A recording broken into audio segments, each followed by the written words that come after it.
ఎంతో మంది ముస్లిములు తమ వెంట్రుకలకు నల్ల రంగు వేసుకున్నారండి. నల్ల రంగు వేయడము హరాము. ప్రవక్త ముహమ్మద్ సల్లల్లాహు అలైహి వసల్లం వారు చెప్పారు, సహీ ముస్లిం 2102వ హదీసు. మక్కా విజయం రోజున అబూబకర్ రదియల్లాహు వారి యొక్క తండ్రి అబూ కహాఫా వచ్చారు.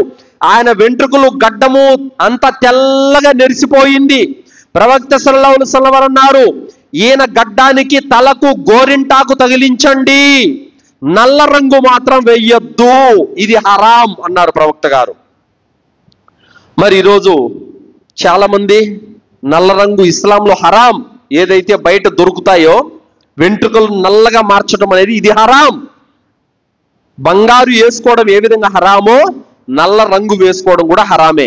గోరింటాకు పెట్టుకోవడం హలాల్, అది ఆరోగ్యానికి కూడా మంచిదే. అలాగే అబూదావుద్ 4212 హదీసు, నల్ల రంగుతో మోసం చేసేటటువంటి వారికి శిక్ష ఏమిటనంటే, ప్రవక్త సల్లల్లాహు అలైహి వసల్లం వారు అన్నారు, తీర్పు ప్రళయ దినం కాలంలో అంటే ప్రపంచం వినాశనమయ్యే కాలం దగ్గర కొంతమంది ముస్లిములు వస్తారు. వాళ్ళు తమ తలలకు నల్ల రంగు పెట్టుకొని ఉంటారు. పావురము యొక్క మెడలాగా వారి యొక్క తలలు ఉంటాయి.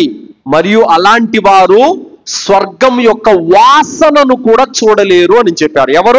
ఎవరైతే తలకు నల్ల రంగు పెట్టుకుంటారో వాళ్ళు స్వర్గం యొక్క వాసన కూడా చూడలేరు అని చెప్పారు. తర్వాత